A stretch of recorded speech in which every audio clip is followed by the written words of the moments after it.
Кыргызстанда жаш балдар жана аялдар арасында туура эмес тамактануунун өсүшү бирден бир көйгөй болуп саналат.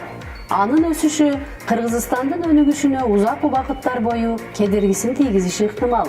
Кыргыз Республикасынын Саламаттыкты сактоо министрлигинин жана ЮНИСЕФтин маалыматтарына ылайык, 5 жашка чейинки балдардын 12,9% бойлору өспөгөн, 43% жаш балдар жана 35% төрөт курагындагы аялдар аз кандуулук менен жабыркап келишет. Кыргызстанда жаш балдардын өлүмүнүн 22% толук кандуу тамактанбагандыктын себебинен, 18% туура эмес тамактануу менен жабырланышууда.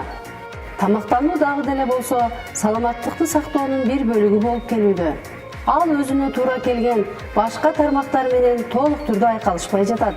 Мындай көрүнүштөрдүн алдын алуу максатында Долбоор алкагында бир топ жумуштар жүзөгө ашты.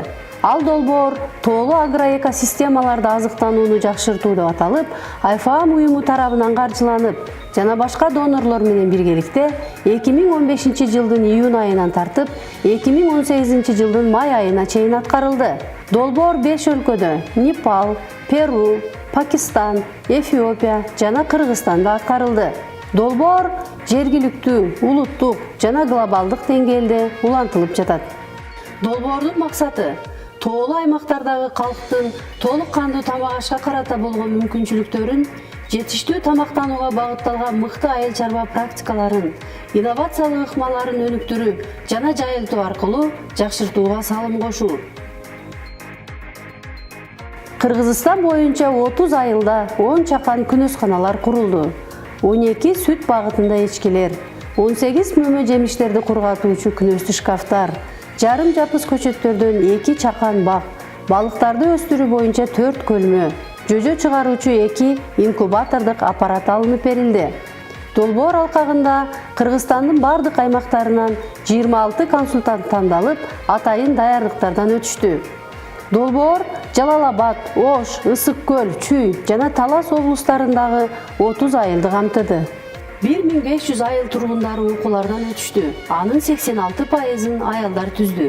Алар айыл чарба азык-түлүктөрүн өндүрүүнүн алдыңкы технологияларын, ден соолукка тамактануу, пайдалуу жана улуттук тамак аштарды даярдоо боюнча окуу тренингтерден өтүштү. Дыйкандардын чарбасына 63 визит консультациялар болду. 54 дыйкан тажрыйба алмашуу визиттерине катышты. 7 тала күндөрү өткөрүлүп, анда 215 киши катышты. Айыл деңгээлинде 8 тегерек стол өткөрүлдү. Бир тегерек стол айыл чарба министрлигинин өкүлдөрү жана улуттук деңгээлде депутаттардын катышуусу менен өттү.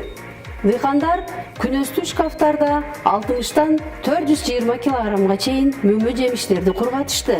Анда кургатылган азык-түлүктөрдүн сапаты жөнөкөй салттык кургатууга караганда түсү, тазалыгы жана даамдуулугу менен айырмаланат. Чакан күнөсканаларда жашылча өстүргөн дыйкандар орто эсеп менен 1400 кг бадыран, 2200 кг помидор жыйнашты. Тамак ашка колдонгондон артканын сатып, орто эсеп менен 12 000 сом пайда көрүштү. Сүт багытындагы эчкилердин саны бүгүн 30-га жетип, ички тартип боюнча эчкинин төлүн алып калып, эне эчкини топтун башка мүчөлөрүнө өткөрүп беришүүдө. Дыйкандар көргөзмөлүү бактарда жарым жапыс өсүүчү мөмөлүү дарактардын көчөттөрүн тийип, даңазалашты. Муну көрүп, кызыккан жергиликтүү эки үй бүлө 2018 жылы 200 көчөткө буйртма берип, учурда өстүрүп жатышат. Бул көчөттөрдү отургузгандан 2-чи жылы эле алгачкы түшүмдөрүн ала башташты. Натыйжада бак аянттары максаттуу колдонула баштады. Дыйкандар көргөзмөлүү көлмө уюштуруп, анда балык өстүрүп, балыктын санын көбөйтүү боюнча бир топ жумуштарды аткарышты. Ал айылдарда балык менен тамактанган жергиликтүү элдин саны өстү. Тоок чарбасын өнүктүрүү боюнча түзүлгөн топ 2017 жылы жазында инкубатордук аппараттан 600 даана жөжө чыгарышты. Учурда жергиликтүү жашоочулардан буйртмалар алына баштады. Бул айылдарда үй канаттууларын асыроо, кароо жакшырды. Өз учурунда эмдөөлөр жүргүзүлүүдө. Элдин көпчүлүгү тоок өстүрүп баштады. Мастер-класстарды өткөрүү жана даңазалоо менен кыргыздын унутулуп бара жаткан улуттук даамдары, рецепттери, пайдалуу ингредиенттери жана аларды даярдоо ыкмалары аялдар, жаштар жана окуучулар арасында жайылтылууда. Булар көргөндөн кичине көңүлүм ачылат да. Анан өзүм дагы жейм, жеп бир экөөнү жеп кайра чыгып кетем. Балдарыма өзүм бышырып берем. Балдарым жейт.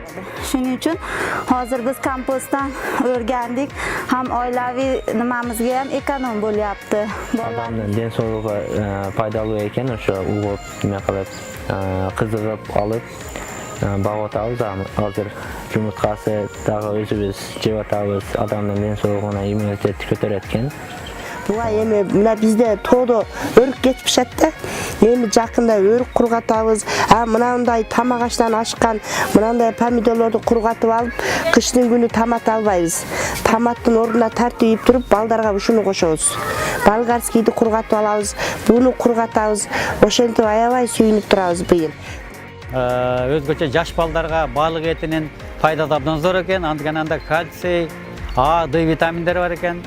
Ошол максатта ушул өзүбүздүн бир жамаат мүчөлөрү балык өстүрүүнү колго алсак деп ой кылганбыз. Биз мал кармай албай аттык эле, мал кармагандан кыйналып, ошо малдын ордуна эчки алып куракка аласа, бул экономичныйраак болот экен, азыраак жеп, анан малдай эле сүт берет экен.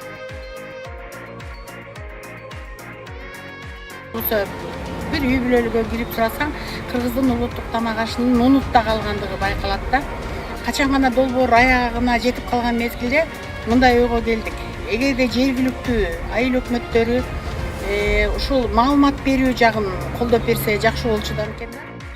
Долбоор Кыргызстанда Жалал-Абад айылдык консультациялык кызматы, Биосервис коомдук фонду жана Кыргызстандагы Биокейджи органикалык кыймыл федерациясы менен биргеликте жүзөгө ашырылды.